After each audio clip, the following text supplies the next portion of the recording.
Welcome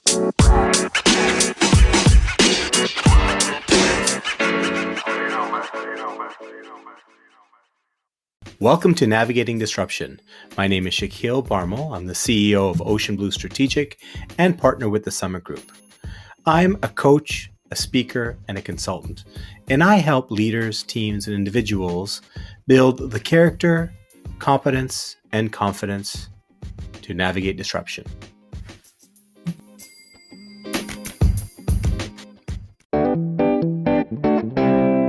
Many sales professionals choose that line of work because they are adept at making human connections. As they grow in their careers, they get training, product training, sales process training. They learn the art of persuasion. A small percentage of these people develop the business acumen to provide meaningful advice to their customers. And then over time comes the sales targets, the President Club awards, and special incentives. It can happen slowly, but little by little, the emphasis on human connection can get crowded out by other priorities and pressures. And from my work and research with buyers, somewhere between 7 to 15% of sales professionals are able to hold on to two things that differentiate themselves from all others: emotional intelligence and business acumen. With these two attributes, emotional intelligence and business acumen, they are able to earn the trust, build relationships, and earn a seat at the customer's table to collaborate and innovate with them. So why am I bringing this up now? Because never before has it been as important to demonstrate the authentic caring and empathy for our customers. And never has it been more important to bring business acumen and strategic insight to help customers reinvent and innovate. Not just to hit the salesperson's numbers or the company's numbers or even the customer's numbers, but for the sake of all of us, to get the economy going. The good news is that both emotional intelligence and business acumen can be developed. We just need to make it a priority. A couple of months ago, I interviewed a renowned expert in the cross between emotional intelligence, business acumen, and customer relevance. I am so pleased to share this interview with you today. Phil Styrlund, who is the CEO of the Summit Group, will provide a pragmatic approach for sales teams to matter more and be relevant with intelligence to what their customers need right now. Enjoy this conversation. Let me tell you about our guest today. Phil, as the CEO of the Summit Group, he's a recognized thought leader on value creation and relevance, and he's worked with some of the world's largest companies as a coach, a mentor, a consultant, an advisor to top leaders across a range of industries or across 45 countries, if you can believe it or not. Phil has served on the board of directors for the Strategic Account Management Association. He sits on the boards of a number of companies and nonprofits. He has written for or been cited in the Wall Street Journal, the National Account Management Journal, the LA Times, Fast Company, as well as in several best-selling books, including The Adversity Quotient and The Power of Purpose. He is the co-author of Relevance, Matter More. His career includes key leadership positions in the telecommunications industry. Phil also teaches in a variety of university settings and executive education programs, and he has a master's degree in business administration and telecommunications science. Phil, how are you today? Shaquille, I'm well, and to be able to say that in today's world is a good thing. So thank you. Thank you. And greetings from beautiful Lake Minnetonka in Minnesota.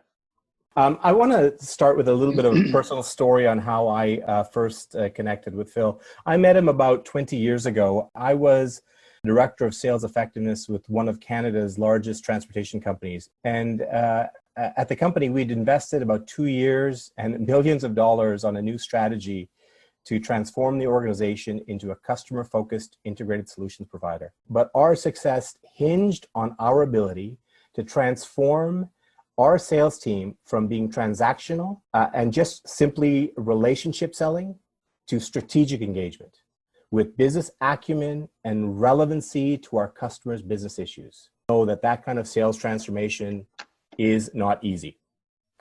So at Purelator, when I was there, we brought in Phil and the Summit Group to help us, and they introduced our sales and marketing team to a new way of thinking called third box thinking.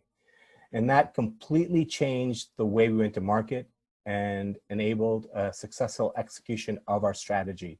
And in fact, many of the people that performed well going through that kind of training and transformation are now in senior leadership positions in other large companies 15, 20 years later. So thank you, Phil, for accepting my invitation. Thank you, Shaquille. And let's keep this just a really simple, common sense conversation. How does that work for you? Absolutely. But Phil, before we start talking about third box thinking, I know you have been talking to leaders all over the world this past few weeks. What can you tell us about how we should be thinking about working with our customers, given all this uncertainty in our world now and for the foreseeable future?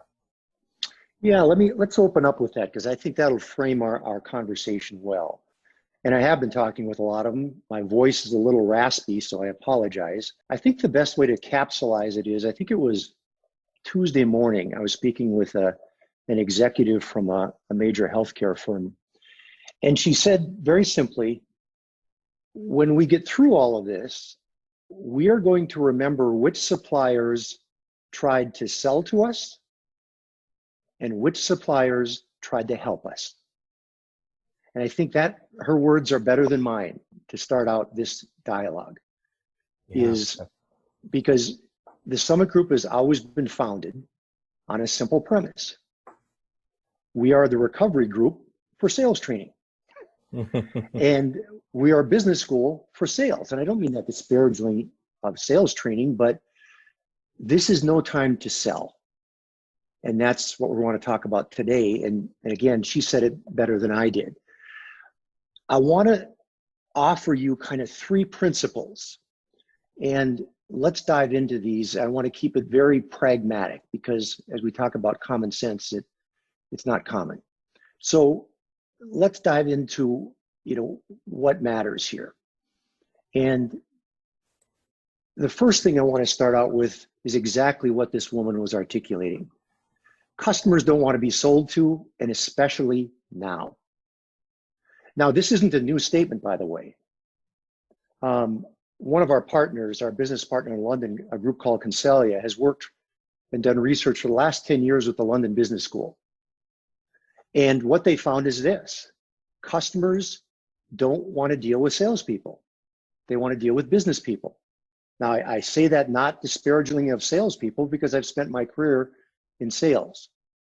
But this is not a new thought. This is an old thought whose time is now, it now matters more than ever.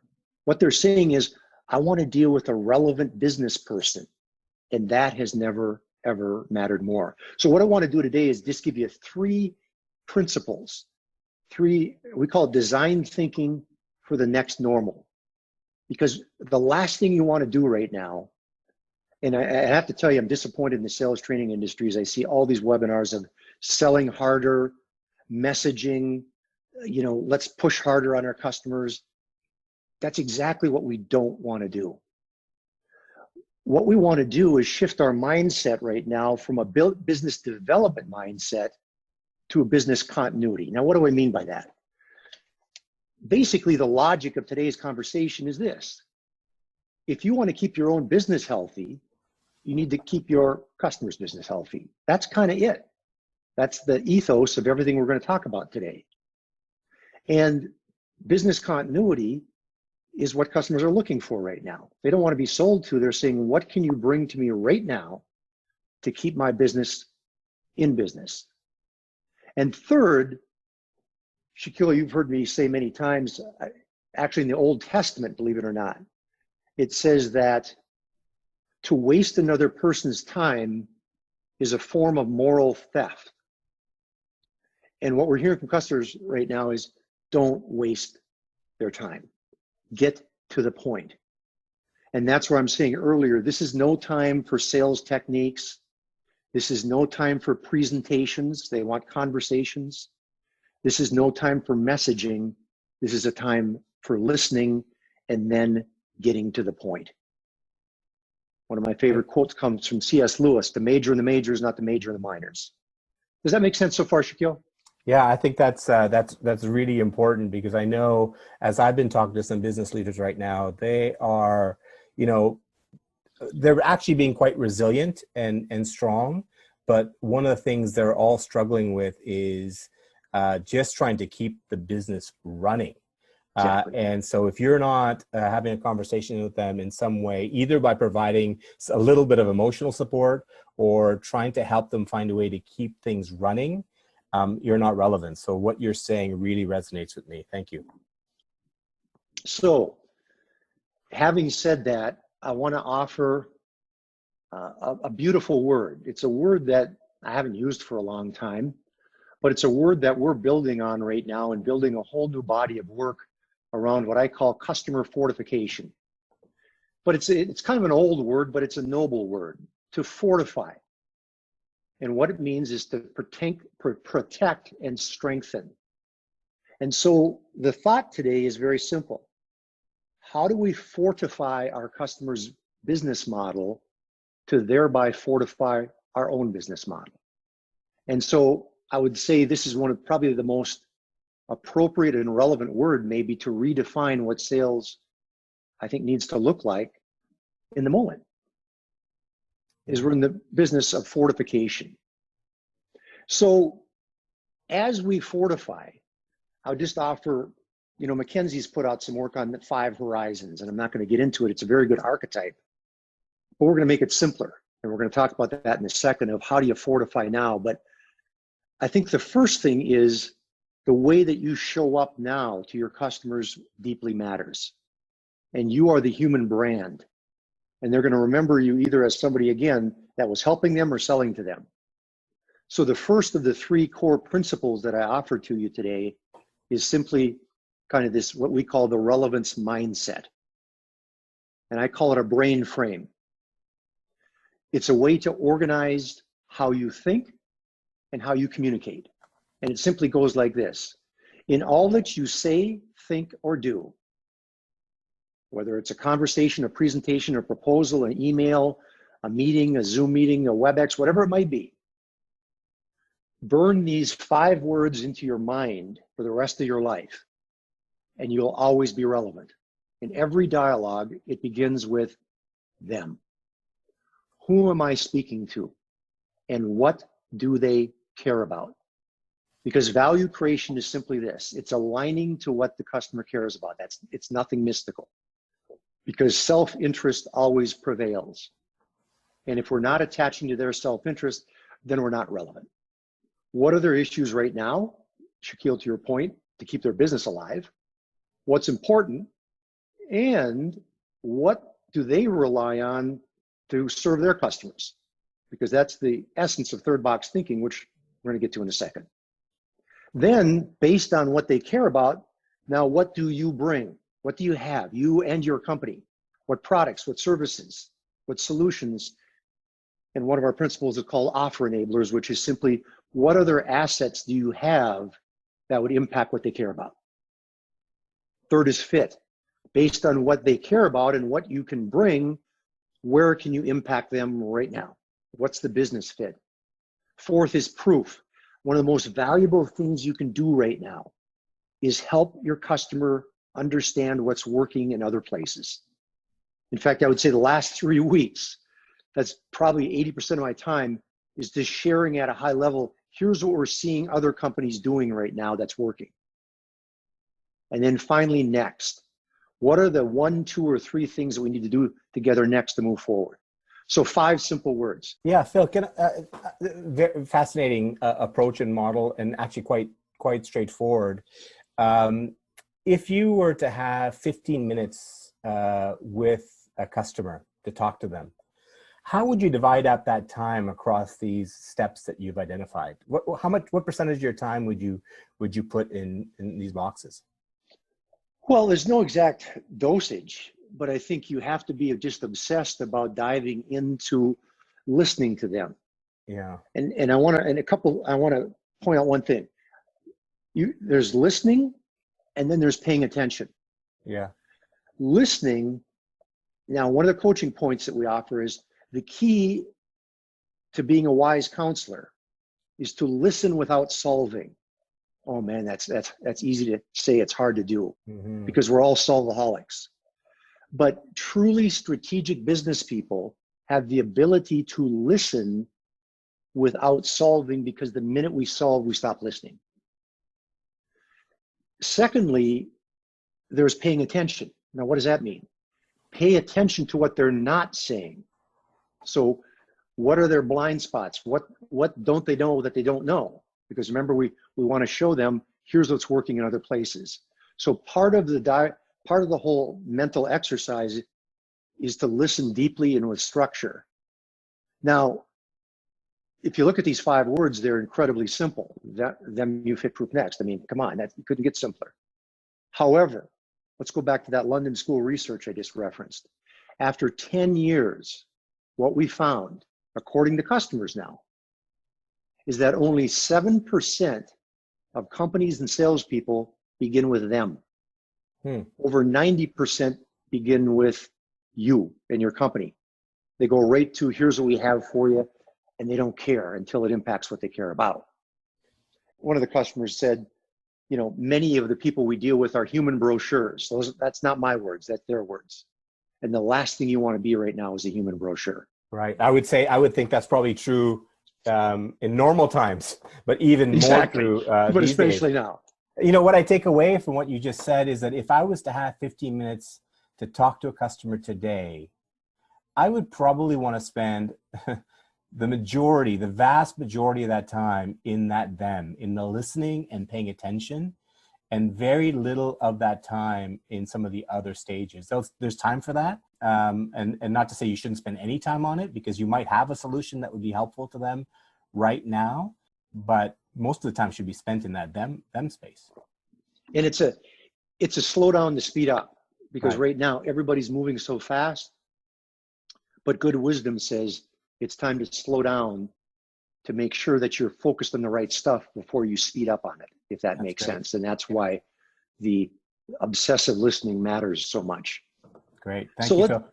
Could you walk us a little bit through what is third box thinking and how does it apply in real life? Let's dive into it. So I've used this metaphor, it's a brain frame. So here's brain frame number 2, and it's third box thinking, and it's nothing mystical. It's a way, again, it's design thinking for your mind so you can organize your own thinking and thereby organize your customers. So it goes like this. Traditional selling is what I call a left to right mindset. It's starting with you and your company. What are your solutions? What do you have? And connecting them to customers' needs. I mean, that's been the history of sales and sales training, right? However, those days are over. Being a human brochure and we call it having product glaucoma, where you're only looking at the world through what you sell, well, those days are gone, especially now. So this is about flipping your mindset. But what it's saying now is, every company in the world says we're customer centric. The thought here now is to be customer centric. And so the mental discipline is to start in the third box and say, who's my customer's customer? And then secondly, what's the value prop that they're using right now to stay in business with their customer? And then third, what is my customer, and we call them care abouts. What are their big issues right now? What are their priorities, their pressures? What are they facing? And it really goes back to kind of a compass that says, how are they serving their customer, their people, their financials, and their operations? But in all of those, they have issues. Are you clear on those? And then once you're clear on that, now come back to you and your company and say, what can we bring? And it's not just products and solutions, as I said, it is your assets. So Cam Phil, Hyde, this sounds, sorry to interrupt there, but this sounds to me like commercial or business empathy. It's really about putting yourself in a situation where you truly are understanding what your customer cares about, and what your customer cares about is meeting the needs and exceeding the expectations of their customer. And that's what this third box thinking does for you. That's it. And It's been around in our firm since 1993, but I don't think it's ever been a better time than right now, because this is how we move through this in this economy right now, is to fortify your customer and their customer to fortify your own company. So you're right, it's structured business empathy. I like that, Shaquille. That's a good metaphor. So what does it look like? So let me just give you a 2-minute example. And this seems like so long ago. This is kind of a pre-COVID example, but a while back, Panera Bread had a challenge in that at lunchtime there was too many people standing in line, and they're standing out the door. And they have a great food, great menu, but as you can see, they were getting kind of beat up on social media, saying, "Hey, I love your food, but I don't want to spend half my lunch hour standing in line." So they worked with one of our clients, Worldwide Technologies, out of St. Louis and Cisco, and created what they call Panera 2.0, which was an app where now you can go in, order your food. It'll be, your credit card's in there. You can pick it up in a matter of minutes. And long story short is it addressed this issue. And again, this is called the old days before COVID. So third box isn't about 3 boxes. It's about value chain thinking. It could be 4 boxes, 5 boxes, 10 boxes.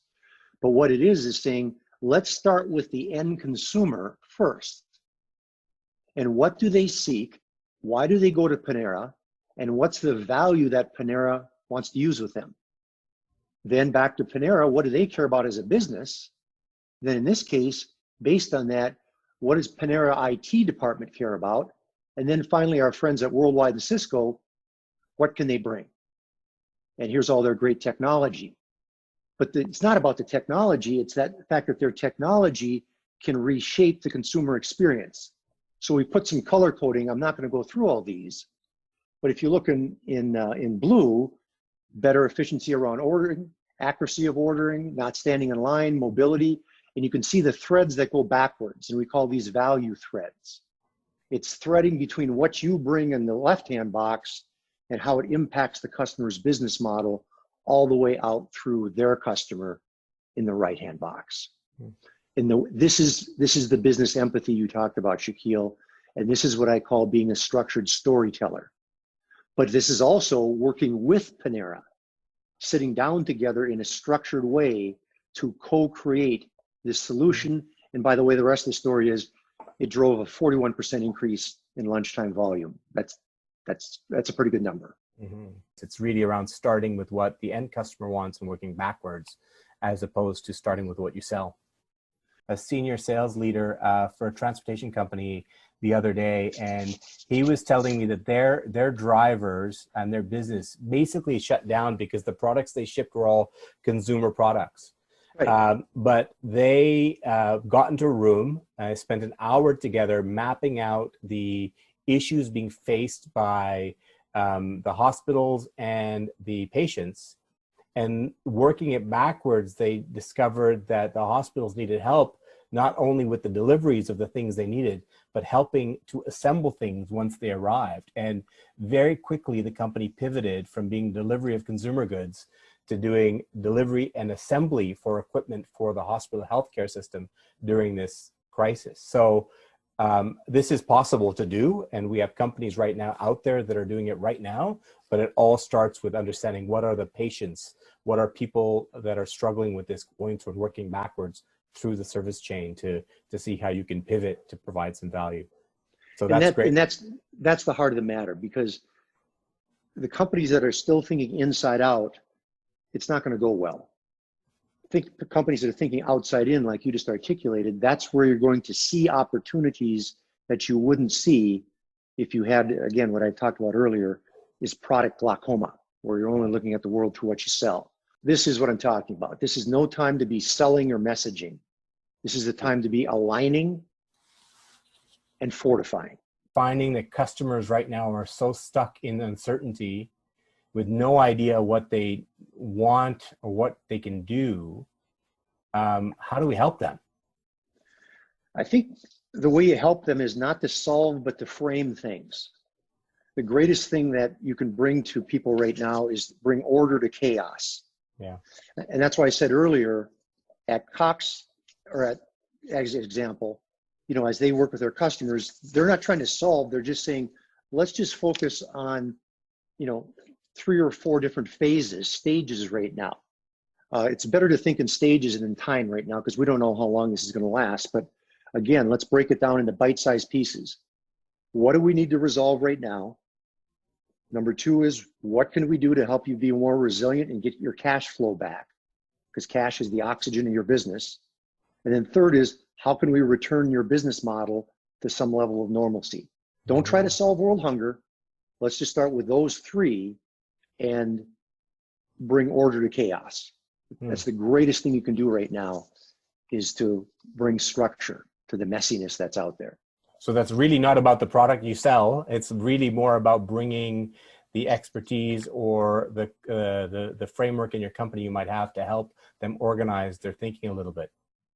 That's it. I mean, we always talk about being a thought leader. Well, the time is right now, but it's not about being right. It's about helping your customer organize their thinking, because right now they're in chaos. And by the way, when you do this with the customer, one of the greatest values you're bringing to them is to organize their thinking in this way, because often they don't think like this. Yeah, very good. When you go to a customer with a solution developed through something like third box thinking, are there speed bumps? Like it's a very different approach to selling, and customers are not used to being sold to that way. Exactly. Are there speed bumps, and what do you have to overcome to deploy that? Generally we find there's not, because they resonate with the commonsensical aspect of it. But also for them, it's often a mind flip too. So I mean, the good news is it's a provocative way of showing up, but they resonate very quickly with the logic of the logic, shall we say. Yeah. One of the things I've observed, Phil, in this last comment you made about the flipping the customer's mindset, what we tried to do way back when I was with Purelator is basically tell the customer that we're going to approach this differently than what we've done in the past. Right. We want to, like you said, draw out this third box model and do it with them. One of our sales reps said that they had a 30-minute conversation lined up with a customer to kind of go through the normal kind of issues on the list. But he introduced third box thinking and kind of was nervous about it, but did it anyway. And it turned into a 2.5-hour conversation. And at the end of it, they identified 2 or 3 ideas that they would not have come up with if they just approached things the customary way of, here's the product we're selling and here's the price we're selling it for. Well, that was a rich conversation. It's not quite over, but before I share Phil's last few words, I just wanted to make a note about something I've talked about before, and the role of nostalgia and past memories in forming our leadership style and the way we do business. In this last little bit where Phil wraps up, he shares a very personal story, and just wanted to call out and note it for its significance in the impact it's made, not only on Phil, but his entire approach that has gone into this model, this third box thinking, which he's sharing with us today. I'm leaving you 3 principles today. So principle number 1 is the relevance framework. 5 words, remember? Them, you, fit, proof, next. Burn them in your brain. You can use them for the rest of your life. And if you do, you'll always be relevant. Number 2, third box thinking. Start with the customer's customer, as we've talked about. Work, think, communicate backwards. Yeah. Fortify them to fortify you. And the final one is one that is personal to me. I've shared the story, Shaquille, with you, and it's really the ethos that the Summit Group is founded on. And it came from my father, my hero. I've been thinking a lot about him lately, who was second wave on Normandy Beach, because we're all kind of facing our own World War II right now in a way. But I think the greatness of my father was forged in World War II.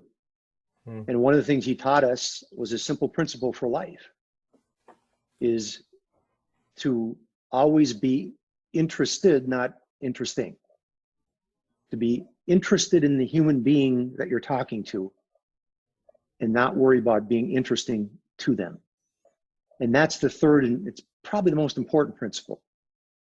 The most important person in the world is the person that you're talking to right now. Yeah. And if you simply be deeply interested in them, it will change things in ways that are unspeakable. Yeah. Be interested, not interesting.